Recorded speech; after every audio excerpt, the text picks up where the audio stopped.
ಗದಗ ನಗರದಲ್ಲಿ ದಲಿತ ಪ್ರಗತಿಪರ ಸಂಘಟನೆಗಳ ಒಕ್ಕೂಟದಿಂದ ಮನುಸ್ಮೃತಿ ದಹನ್ ದಿವಸ್ ಜಾಗೃತಿ ಕಾರ್ಯಕ್ರಮ. ಗದಗ ನಗರಸಭೆಯ ಆವರಣದಲ್ಲಿರುವ ಡಾ ಬಾಬಾ ಸಾಹೇಬ ಅಂಬೇಡ್ಕರ್ ಅವರ ಪುತ್ಥಳಿಗೆ ಮಾಲಾರ್ಪಣೆ ಮಾಡಿ ಸರತಿ ಸಾಲಿನಲ್ಲಿ ಮಹಿಳೆಯರು ಗಾಂಧಿ ವೃತ್ತದವರೆಗೆ ಮನುಸ್ಮೃತಿ ಅಳಿಯಲಿ, ಸಂವಿಧಾನ ಉಳಿಯಲಿ ಎನ್ನುವ ಘೋಷಣೆಯೊಂದಿಗೆ ಜಾಥಾ ಗಾಂಧಿ ವೃತ್ತಕ್ಕೆ ತಲುಪಿ ಮನುಸ್ಮೃತಿಯನ್ನು ಕಸದ ಬುಟ್ಟಿಗೆ ಹಾಕುವ ಮುಖಾಂತರ ಜಾಗೃತಿ ಕಾರ್ಯಕ್ರಮ ಯಶಸ್ವಿಗೊಳಿಸಿದರು.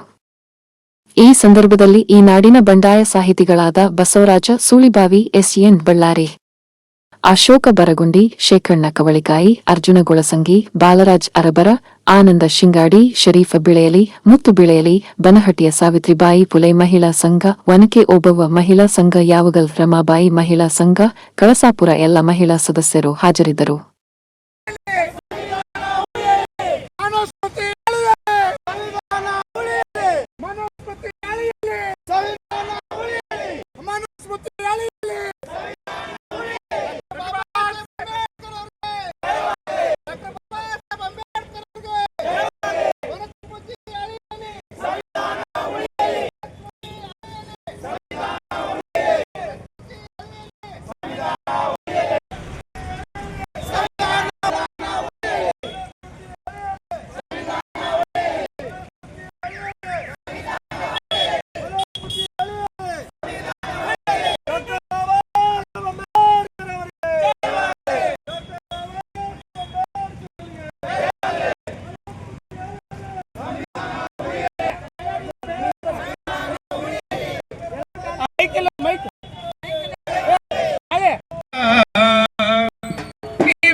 ಬಳ್ಳಾರಿ ಸರ್ ಅವರು ಬಂದಿದ್ದಾರೆ, ಅವರು ಕೂಡ ನಾನು ಆತ್ಮೀಯ ಸ್ವಾಗತ ಮಾಡ್ತೇನೆ.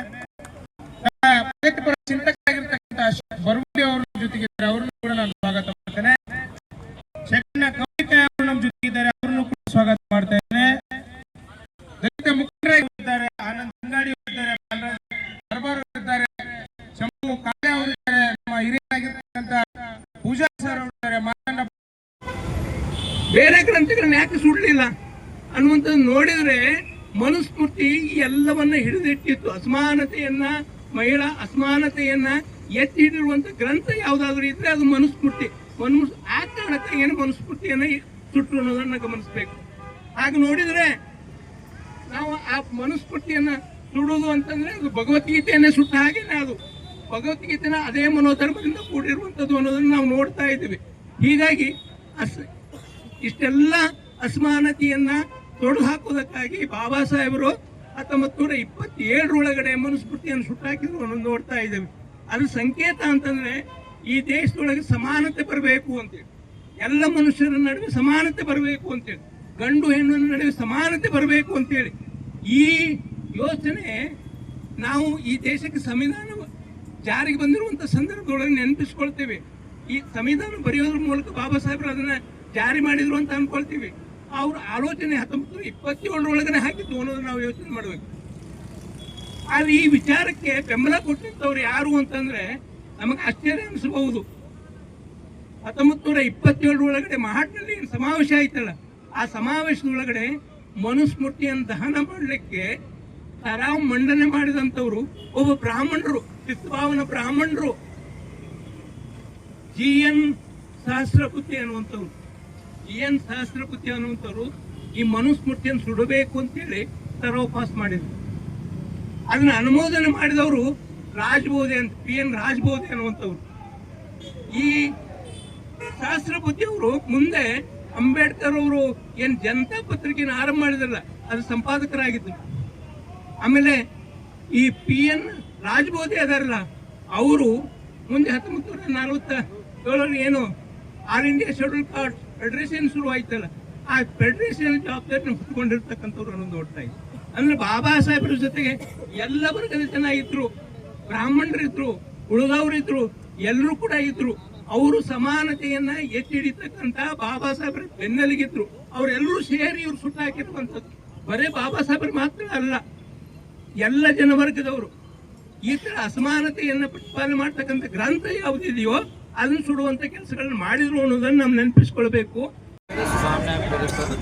ಈ ದೇಶದೊಳಗಡೆ ಕ್ರಾಂತಿ ಸಂಭವಿಸಿದಂತ ದಿನ ಡಿಸೆಂಬರ್ 27ನೇ ತಾರೀಕು.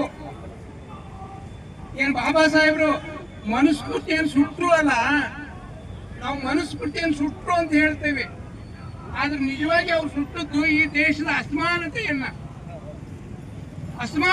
ಸುಟ್ಟಿರುವಂಥದ್ದು. ಈ ದೇಶ ಸಮಾನತೆಯಿಂದ ಕೂಡಿರ್ತಕ್ಕಂಥದ್ದು ಅಲ್ಲ, ಅದು ಮನುಷ್ಯರನ್ನಾಗಿ ನೋಡಲಾರಂತ ದೇಶ ಇದು. ಒಬ್ಬರನ್ನ ಇನ್ನೊಬ್ಬರನ್ನ ಸರಿಯಾಗಿ ಸಮಾನವಾಗಿ ಕಾಣಲಾರಂತ ದೇಶ ಇದು. ಎಲ್ಲರನ್ನ ಜಾತಿಯಿಂದ ನೋಡಿರುವಂತ ದೇಶ ಇದು. ಬ್ರಾಹ್ಮಣರು ಶ್ರೇಷ್ಠರು, ಉಳಿದವರೆಲ್ಲ ಕನಿಷ್ಠರು ಅನ್ನುವಂಥ ತಿಳುವಳಿಕೆ ಇರುವಂತ ದೇಶ ಇದು. ಈ ತರ ಅಸಮಾನತೆ ಇತ್ತಲ್ಲ, ಆ ಅಸಮಾನತೆಯನ್ನು ಸುಡುವುದರ ಮೂಲಕ ಅಂದ್ರೆ ಅದು ಒಂದು ರೂಪಕ. ಅದನ್ನ ಹೇಗೆ ಆ ರೂಪಕ ಅಂದ್ರೆ ಅಸಮಾನತೆಯನ್ನು ಎತ್ತಿ ಹಿಡಿತಕ್ಕಂತ ಮನುಸ್ಮೃತಿಯನ್ನ ಸುಡೋದ್ರ ಮೂಲಕ ಆ ರೀತಿ ಉತ್ಪಾದನೆ ಮಾಡಿದ್ರು ಅನ್ನೋದನ್ನ ನಾವು ಗಮನಿಸಬೇಕು. ನಿಮಗೆ ಅದು ಸುಮ್ಮನೆ ಒಂದು ಘಟನೆ ಅಲ್ಲ. ನಾವು ಇಡೀ ವಿಶ್ವವನ್ನು ನೋಡಿದಾಗ ಅನೇಕ ಕ್ರಾಂತಿಗಳಾಗಿದ್ದನ್ನು ನೋಡಿದ್ದೇವೆ. ಫ್ರೆಂಚ್ ಕ್ರಾಂತಿ ಆಗಿದ್ದನ್ನು ನೋಡಿದ್ದೇವೆ, ರಷ್ಯನ್ ಕ್ರಾಂತಿ ಆಗಿದ್ದನ್ನು ನೋಡ್ತಾ ಇದ್ದೇವೆ. ಆ ಎಲ್ಲ ಕ್ರಾಂತಿಗಳಿಗೆ ಸಮಾನವಾದಂತ ಕೆಲಸ ಇದು ಅನ್ನೋದನ್ನು ನಾವು ನೆನಪಿಸಿಕೊಳ್ಬೇಕು. ಸಣ್ಣದಲ್ಲ ಇದು, ಅಸಮಾನತೆಯನ್ನು ಸುಟ್ಟಾಕೋದು ಸಣ್ಣದಲ್ಲ ಇದು. ಇಲ್ಲಿ ಬರೇ ಮನುಷ್ಯರನ್ನಾಗಿ ನೋಡುವಂಥದ್ದು ಮಾತ್ರ ಇರಲಿಲ್ಲ, ಜೊತೆ ಇಲ್ಲಿ ಹೆಣ್ಣು ಗಂಡು ಅನ್ನುವಂಥದ್ದು ಭೇದ ಇತ್ತು. ಹೆಣ್ಣು ಮತ್ತು ಗಂಡನ್ನು ಸಮಾನವಾಗಿ ಕಾಣಲಾರಂತ ದೇಶ ಇದು. ಅವರನ್ನು ಕೂಡ ಒಂದು ಜೀವ ಅಂತ ನೋಡಲಾರಂತ ದೇಶ ಇದು. ಸಮಾನವಂತ ಹೆಣ್ಣು ಮಕ್ಕಳ ಅವಕಾಶಗಳನ್ನು ಕಿತ್ತುಕೊಂಡಿರುವಂತ ದೇಶ ಇದು. ಹೀಗಾಗಿ ಮಹಿಳೆಯರ ಘನತೆಯನ್ನು ಎತ್ತಿ ಹಿಡಿಯೋದಕ್ಕಾಗಿ, ಸಮಾನತೆಯನ್ನು ಎತ್ತಿ ಹಿಡಿಯೋದಕ್ಕಾಗಿ, ಎಲ್ಲ ಮನುಷ್ಯರ ಗೌರವವನ್ನು ಎತ್ತಿ ಹಿಡಿಯೋದಕ್ಕಾಗಿ ಅದು ಸಂಕೇತವಾಗಿ ಬಾಬಾ ಸಾಹೇಬರು ಮನುಸ್ಮೃತಿಯನ್ನು ಸುಟ್ಟರು ಅನ್ನೋದನ್ನು ನಾವು ಗಮನಿಸಬೇಕು. 1927 ಇದೇ ಡಿಸೆಂಬರ್ 25ರಂದು ಯಾವ ಸ್ಮೃತಿ ಅಂತಕ್ಕಂಥ ನಾವು ಹೇಳ್ತೀವೋ, ಮನುಷ್ಯನಂತ ಕಾಣದೇ ಇರತಕ್ಕಂಥ ಆ ಒಂದು ಮನುಸ್ಮೃತಿಯನ್ನ ಮನು ಅಂತಕ್ಕಂಥ ಒಬ್ಬ ದುಷ್ಟ ಬರೆದಿರತಕ್ಕಂಥ ಆ ಕೃತಿಯನ್ನ ಸುಟ್ಟು ಹಾಕಿ ಮಾದರಿಯನ್ನ ಮನುಷ್ಯತ್ವವನ್ನು ಸಾರಿರ್ತಕ್ಕಂಥ ಏಕೈಕ ಮಹಾನಾಯಕ ಅಂದ್ರೆ ಬಾಬಾ ಸಾಹೇಬ್ ಅಂಬೇಡ್ಕರ್ ಅಂತಕ್ಕಂಥ ಮಾತನ್ನ ಪ್ರತಿಯೊಬ್ಬರು ನಾವು ಹೆಮ್ಮೆಯಿಂದ ಹೇಳ್ಕೋಬೇಕು. ನೋಡಿ, 98 ವರ್ಷಗಳ ಹಿಂದೆ ಅಲ್ಲಿಂದ ಇಲ್ಲಿವರೆಗೂ ಈ ಚಳುವಳಿಗಳು ಹೀಗೆ ಮಾಡ್ತಾನೆ ಬರ್ತಾ ಇದಾವೆ. ಬಹುಶಃ ಈ ದೇಶದಲ್ಲೇ ಶರೀಫ್ ಅವರು ಹಾಡ್ತಾ ಒಂದು ಮಾತು ಹೇಳಿದ್ರು, ಹಾಡಿನೊಳಗಿನ ಎಲ್ಲವೂ ಇತ್ತು. ಬಾಬಾ ಅಂಬೇಡ್ಕರ್ ನೀವು ಬರದೇ ಇದ್ದಿದ್ರೆ, ನೀವು ಹುಟ್ಟದೇ ಇದ್ದಿದ್ರೆ, ಇದು ತೆಲುಗಿನಲ್ಲಿ ಬಹಳ ಅದ್ಭುತವಾಗಿರ್ತಕ್ಕಂಥ ಗೀತೆ. ಬಹುಶಃ ಶರೀಫ್ ಮತ್ತು ಅವರ ಟೀಮ್ ಮುತ್ತೂರೆಲ್ಲ ಸೇರ್ಕೊಂಡು ಅದನ್ನು ಕನ್ನಡದಲ್ಲಿ ತರ್ಜುಮೆ ಮಾಡಿ ಹಾಡಿದರು. ಬಹಳ ಅದ್ಭುತವಾಗಿರ್ತಕ್ಕಂಥ ಹಾಡೋದು. ಬಾಬಾ ಅಂಬೇಡ್ಕರ భారతದ భాస్కర నువ్వే రాకుంటే మాము ఏమైపోతుంటమే, నువ్వೇ లేకుంటే మా ಬದುಕು ಏಮಾಯ್పోతుంది ಅಂತಕ್ಕಂಥ ಅದ್ಭುತವಾದ ಗೀತೆಯನ್ನ ಇವತ್ತು ಬರೇ ಕೇವಲ ಅದು ತೆಲುಗು ಭಾಷೆಯಲ್ಲ, ಈ ದೇಶದ ಎಲ್ಲ ಭಾಷೆಗಳಲ್ಲಿ ಬಾಬಾ ಸಾಹೇಬ್ ಅಂಬೇಡ್ಕರ್ ಅವರು ಹಿಮಾಲಯದಿಂದ ಕನ್ಯಾಕುಮಾರಿವರೆಗೂ ಬಾಬಾ ಸಾಹೇಬ್ ಅಂಬೇಡ್ಕರ್ ಅವರ ಆ ಒಂದು ಚಿಂತನೆಗಳು, ಹೋರಾಟದ ಹೆಜ್ಜೆಗಳು ಇವತ್ತು ಪ್ರತಿಯೊಬ್ಬರಿಗೂ ನೆನಪನ್ನು ಮಾಡಿಕೊಡ್ತಾ ಇದ್ದೇವೆ. ಹಾಗಾಗಿ ಗದಗ ಪರಿಸರದೊಳಗ ದಲಿತ ಸಂಘರ್ಷ ಸಮಿತಿ ಒಕ್ಕೂಟದಿಂದ ಅಂದ್ರೆ ಎಲ್ಲರನ್ನೂ ಒಗ್ಗೂಡ್ಕೊಂಡಿರ್ತಕ್ಕಂಥ ಸಂಘಟನೆಯನ್ನ ಜವಾಬ್ದಾರಿ ಹೊತ್ತಿರ್ತಕ್ಕಂಥ ಶರೀಫ್ ಬೆಳೆಯಲಿ, ಮುತ್ತು ಬೆಳೆಯಲಿ, ಪರಶು ಕಾಳೆ, ಅವ್ರದ್ದೇನ್ ಟೀಮ್ ಐತಲ್ಲ ಅವರೆಲ್ಲ ಮೆಚ್ಚಬೇಕು. ಎಲ್ಲರನ್ನು ಕರ್ಕೊಂಡು ಈ ಒಂದು ಕಾರ್ಯಕ್ರಮ ಮಾಡ್ತಾ ಇದ್ದಾರೆ. ಜೊತೆಗೆ ಪ್ರಗತಿಪರರಾಗಿರ್ತಕ್ಕಂಥ ನಮ್ಮ ಬಸವಾಭಿಮಾನಿಗಳು ಕೂಡ ಇಲ್ಲೇ ಸೇರಿದ್ದಾರೆ. ಹಿರಿಯರು, ಒಬ್ಬ ಖ್ಯಾತ ಉಪನ್ಯಾಸಕರಾಗಿರ್ತಕ್ಕಂಥ ದಲಿತ ಸಾಹಿತ್ಯ ಪರಿಷತ್ನ ರಾಜ್ಯ ಘಟಕದ ಅಧ್ಯಕ್ಷ ಆಗಿರ್ತಕ್ಕಂಥ ಇವತ್ತು ಗೊಳಸಂಗಿ ಅವರು ಕೂಡ ನಮ್ಮ ಮಧ್ಯದಲ್ಲಿದ್ದಾರೆ. ಬೇರೆ ಬೇರೆ ಸಂಘಟನೆಗಳ ಅರಬರಾದ ಎಲ್ಲರೂ ಇವತ್ತು ನಮ್ಮ ಮಧ್ಯದಲ್ಲಿದ್ದಾರೆ. ಬರಗುಂಡವರು ಇದ್ದಾರೆ, ಕವಳಿಕಾರಿ ಇದ್ದಾರೆ, ಒಬ್ಬರ ಇಬ್ಬರ ಎಲ್ಲರೂ ಯಾರು ಇವತ್ತು ಪ್ರಗತಿ ಪರವಾಗಿ ಈ ದೇಶದ ಸಂವಿಧಾನ ಮೇಲೆ ನಂಬಿಕೆ ಇಟ್ಟಾರೋ, ಈ ಸಂವಿಧಾನ ಉಳಿಬೇಕಂತಾರೋ ಅಂತವರೆಲ್ಲರೂ ಒಂದು ಕಡೆ ಸೇರಿದ್ದಾರೆ. ಎಲ್ಲರೂ ಇಲ್ಲಿದ್ದಾರೆ. ಇವತ್ತು ನಮ್ಮ ಮಂಜುನಾಥ ಮುಳುಗುಂದ ಆದಿಯಾಗಿ ಒಬ್ಬರಿಬ್ಬರ ನಮ್ಮೊಬ್ಬ ಅದಕ್ಕಿಂತ ಹೆಚ್ಚು ನಾವು ನಿಜವಾಗ್ಲೂ ಹೆಮ್ಮೆ ಪಡಬೇಕು. ಮಹಿಳೆಯರಿಗೋಸ್ಕರ ಬಾಬಾ ಸಾಹೇಬ್ ಅಂಬೇಡ್ಕರ್ ಹಿಂದೂ ಬಿಲ್ ಕೊಡವೆ ತಂದ್ರು ಅಂತ ಹೇಳಿದ್ರು. ಒಂದು ಹಾಡು, ಒಂದು ಕ್ರಾಂತಿಗೆ ಐತೆ, 100 ಭಾಷಣಕ್ಕೆ ಸಮ ಅಂತ ನಾವೆಲ್ಲ ಹೇಳ್ತೀವಿ. ಹಾಗಾಗಿ ಆ ಒಂದು ಹಾಡೇ ಸಾಕಾಗಿತ್ತೇನೋ ಅಂತ ಅನ್ಸುತ್ತೆ. ಎಂತ ಅದ್ಭುತವಾಗಿರ್ತಕ್ಕಂಥ ಗೀತೆ ರೀ ಬಂಧುಗಳೇ. ಬರಲಿರುವ ದಿನಮಾನಗಳು ಬಹಳಪ್ಪ ಅದಾವ. ಹಿರಿಯರಾಗಿರ್ತಕ್ಕಂಥ ಸಹೋದರ ಬಸವರಾಜ್ ಸುಳಿಬರ್ ಹೇಳಿದ್ರು, ಬರಲಿರುವ ದಿನಮಾನ ಬಹಳಪ್ಪ ಅದಾವೆ, ಸಂವಿಧಾನಕ್ಕೆ ಧಕ್ಕೆ ಇದೆ, ಸಂವಿಧಾನ ಉಳಿಬೇಕು. ಸಂವಿಧಾನ ಉಳಿದಾಗ ಮಾತ್ರ ಈ ದೇಶ ಏನು ಇವತ್ತು ಹಿರಿಯರು ಕಟ್ಟಿರ್ತಕ್ಕಂಥ ಕನಸು ನನಸಾಗತ್ತ ಅಂತಕ್ಕಂಥ ಮಾತನ್ನು ಹೇಳಿ ಇವತ್ತು ಮನುಸ್ಮೃತಿ ಅದು ನಿಜವಾದದ್ದು ನಮ್ಮ ದೇಶದ್ದಲ್ಲ. ನಿಮ್ಗೆಲ್ಲ ಗೊತ್ತು ಇತಿಹಾಸ. ಸಾಮ್ರಾಟ್ ಅಶೋಕ ಕಾಲ ಆದ ನಂತರ ಅವನ ಮೊಮ್ಮಗ ಬೃಹದತ್ತ ಬರ್ತಾನೆ. ಆತ ಏನೇನ ಆಗೋಗಿದ್ದ. ಆ ಸಂದರ್ಭದಲ್ಲಿ ಪುಷ್ಯಮಿತ್ರ ಸಂಘ ಅಂತಕ್ಕಂಥವನು ಮಂತ್ರಿ ಆಗ್ತಾನೆ. ಪುಷ್ಯಮಿತ್ರ ಸಂಘ ಒಬ್ಬ ಬ್ರಾಹ್ಮಣ, ಅವ ಅಲ್ಲಿ ಸೇರ್ಕೊಂಡ್ಬಿಟ್ಟು ಆತನನ್ನ ಏನೋ ಮಾಡಿ ಆತನನ್ನ ಕೊಲೆ ಮಾಡ್ಸಕಚ್ಚಿ ಮುಂದಿನ ದಿನದಲ್ಲಿ ಇಡೀ ರಾಜ್ಯವನ್ನ ತನ್ನ ಕೈಯಾಗ ತಗೊಂತಾನ.